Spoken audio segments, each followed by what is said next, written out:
Frequency calculations are the bread and butter of computational chemistry, not so much because of interest in IR spectra, but because the lowest few frequencies are used to distinguish transition states from local minima. Since the calculation of the full Hessian can be computationally demanding, you might wonder if that is really necessary for a mere characterization of a pass point.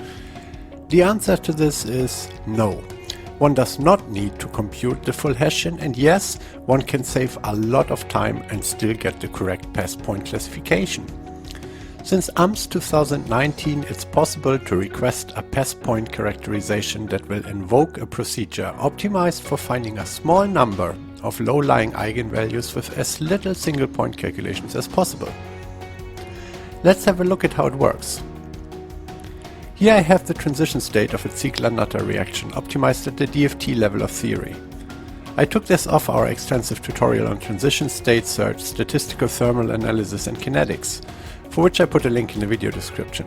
For now, let's not care how we got this transition state, but only check if it actually is a transition state.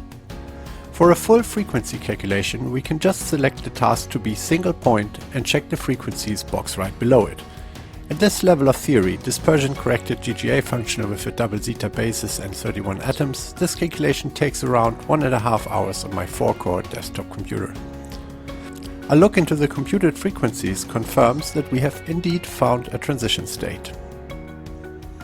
Now for the pass point characterization, we select the task single point again and go to Properties IR Frequencies, where we now only select the checkbox Characterize Pass Point before running the calculation.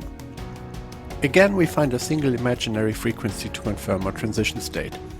Except now we have only calculated the two lowest modes, which only took a bit over 25 minutes to compute, as opposed to the initial 1.5 hours.